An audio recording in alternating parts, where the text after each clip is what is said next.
चाची हामी यहाँ मसौरा बनाइरहेको छौँ। यहाँ मेरो हजुरआमा यहाँ मसौरा बनाउन सुरु गरिसकिछ। त्यहाँ चाहिँ यहाँ पिठोको ढुलो छ, त्यहाँ चाहिँ मसौरा बनाउने त्यो मासको दाल छ हैन। यहाँ मेरो हजुरआमा आइसिन्छ यी अनि अहिले पछि मेरो ठुलोमा पनि आइसिन्छ हैन। अनि यहाँ प्लास्टिकको राखेको छ किनकि यो फोहोर हुन्छ, यो प्लास्टिकले राख्ने अनि हैन। अनि मेरो कागले प्रहार गर्न सक्छ, कसरी जोगाउँछौ तिमी? अनि म चाहिँ कागले प्रहार गर्न सक्छ, त्यही भएर म चाहिँ यहाँ खेडाउँछु पनि अनि यहाँ भिडियो पनि बनाउँदै छु। यहाँ आमा आइसिन्छ मेरो। आमा मसौराको बारेमा केही भन्नु भनेर सोध न। अनि आमा मसौराको बारेमा केही भन्नु त? यो जाडामा छोरा साह्रै टेस्टी रस हुन्छ।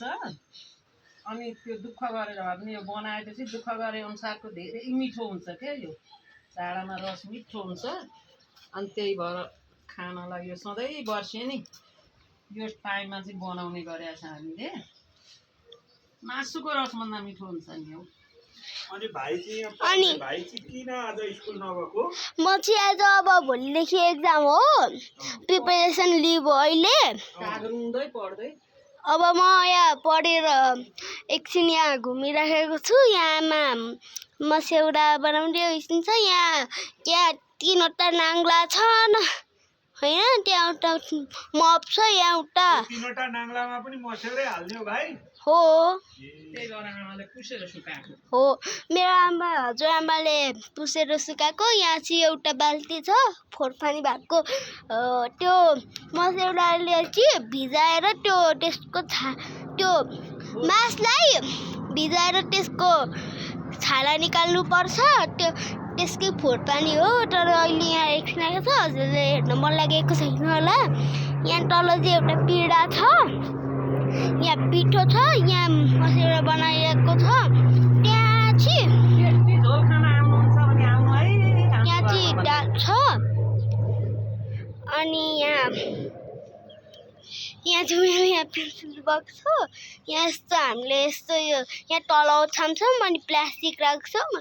अनि यहाँ हाम्रो आकाश चाहिँ राम्रो छ, त्यहाँ माथि घाम छ हो।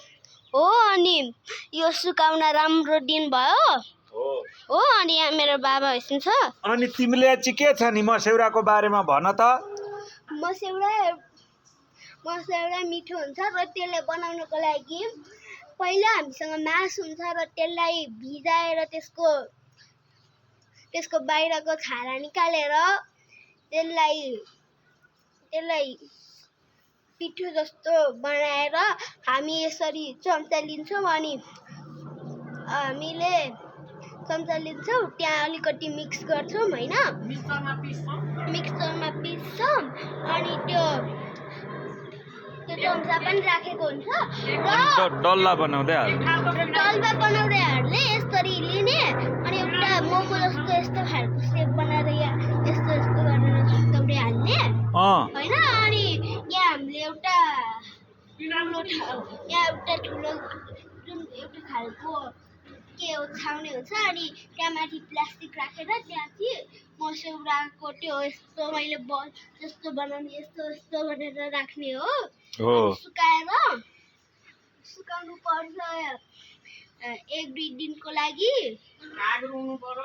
अनि यहाँ कागेर खाल्छ भनेर त्यहाँ रुङ्नु पनि पर्यो। अनि अलिअलि पिँढा। अनि तिमी भरे त्यो मसौराको फुलौरा पनि खाने हो? त्यसलाई के फुलौरा केमा चोबेर खाने हो? धुले अचारमा कि ससमा? दुईटै टेस्ट गरेर खाने हो। अनि त्यो हुन्छ नि मसौरालाई त्यहाँ सुकाएर त्यहाँ अलिकति मिसाल्दै पकाउँदै के गर्नुपर्छ। तरकारी पनि मिसाल्नु। ल आजलाई यो भिडियो यतिमै समाप्त गर्ने हो। ल हस् त सबैजनालाई बाई बाई।